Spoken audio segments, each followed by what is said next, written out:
Shalom Aleichem. Shalom Aleichem. Shalom Aleichem. Topic for today is with patience wait.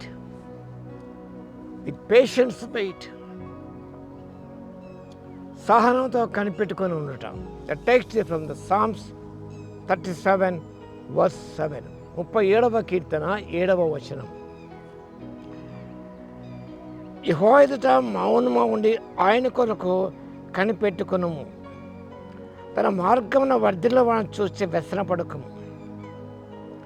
దురాలోచన నెరవేర్చుకున్న వారిని చూసి వ్యసనపడకము. దావీదు రచించిన కీర్తనలో ఇదొక కీర్తన. యెహోవా ఎదుట మౌనంగా ఉండి ఆయన కొరకు కనిపెట్టుకును. తన మార్గమున వర్ధిల్ల వారిని చూసి వ్యసనపడకము. మనం ప్రార్థించాం. Still there is no manifestation. Still there is no clearance. ఏ ప్రత్యక్షత మనకు కాను రాలేదు. ఇలా క్లియరెన్స్ లభించలేదు. ఏది మనకు జరగలేదు.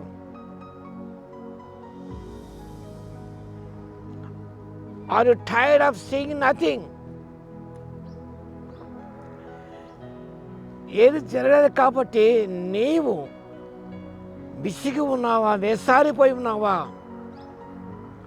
Are you just at the point of giving it up all? ఇక లాభాలే అనుకొని వదులుకోవాలని ఆశిస్తున్నావా, తలస్తున్నావా? కాబట్టి సహనముతో మౌనముగా కనిపెట్టుకొని ఉన్న తన మార్గం మధ్యన వాడిని చూసి నేను వ్యసనపడవద్దు. వారికి జరిగిందే నాకు జరగలేదే, వారికి సంభవించింది నాకు సంభవించలేదే, వారికి అది నెరవేరింది నాకు నెరవేరలేదే అని ఏమాత్రం మనం వ్యసనపడకూడదు. Should not fret. వ్యసనపడకూడదు. Patience takes away worry. Romans chapter 8 verse 25 చదువుకోవచ్చు మీరు. God said he would come and his promise is equal to his presence. దేవుడు చెప్పాడు, నేను వస్తానని చెప్పాడు. ఆయన వాగ్దానం it is equal to his presence. ఆయన వాగ్దాన సన్నిధికి సమానమైనది. కాబట్టి సహనం నీలో ఉన్న చింతను దూరం చేస్తుంది.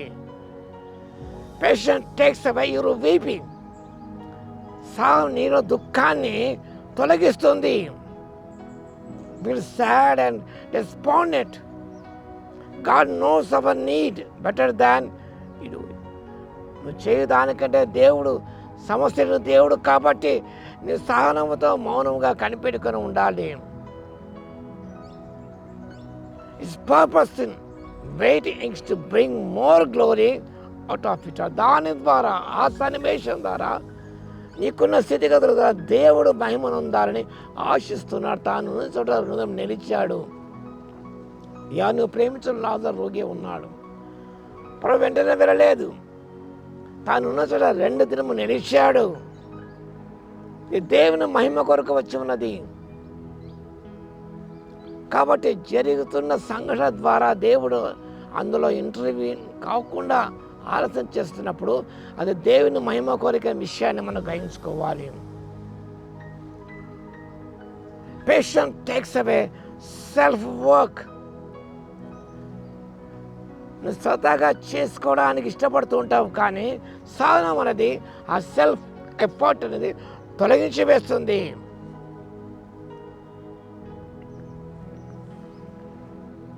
What God desires is that you should believe. నువ్వు నమ్మాలి అంతే, ఇక ఏం కాదు. కాబట్టి సహనముతో మౌనంగా కనిపెట్టుకొని జీవించడం ద్వారా దుఃఖం అనేది ఎగిరిపోతుంది. సెల్ఫ్ ఎఫర్ట్స్ దూరమైపోతాయి. కాబట్టి బీ స్టిల్ బిఫోర్ గాడ్.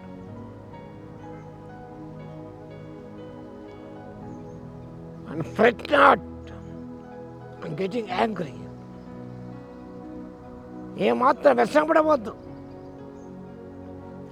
నువ్వు సహనముతో ఆయన కృప కొరకు కనిపెట్టుకొని జీవించు. వెయిట్ పేషెంట్లీ అనుకో. ఎవరైతే మౌనంగా ఉండి ఆయన కొరకు కనిపెట్టుకుని ఉండము. కాబట్టి మన జీవితంలో గొప్ప ఆత్మీయపాటు నేర్చుకుందాం.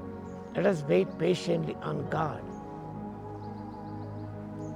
ఇతరులను చూస్తే వ్యసనం పడకుండా ఉన్నప్పుడు ఆ సహనం నీలో చింతన దూరం చేస్తుంది, సెల్ఫ్ ఎఫర్ట్స్ దూరం చేస్తాయి, నేను దుఃఖాన్ని దూరపరుస్తాయి, చింతలన్నీ దూరపరుస్తాయి, యాంగ్జైటీస్ దూరపరుస్తాయి, నేను బలహీనత దూరపరుస్తాయి.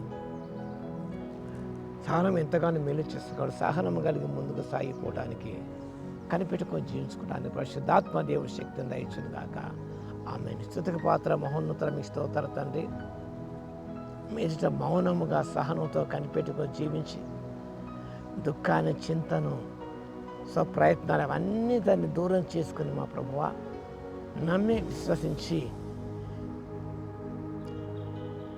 తద్వారా మీ మహిమను చూడగలిగే కృపను మాకు ఇవ్వగలందుకు మీ స్తుతి స్తోత్రాలు చెల్లించుకుంటూ ఘనమైన మీ నామాన్ని కొనియాడుకుంటూ వాక్యం ప్రతిభను దర్శించి దీవించమని యేసయ్య నామమున ప్రార్థించి వేడుకొస్తున్నాము తండ్రి. ఆమేన్. మన తండ్రి అయిన దేవుని యొక్క ప్రేమయు, మన ప్రభువును రక్షకుడైన యేసుక్రీస్తు యొక్క కృపయు, పరిశుద్ధాత్మని కన్యుని సహవాసము మనందరికీ సదాకాలము తోడై ఉండును గాక. ఆమేన్.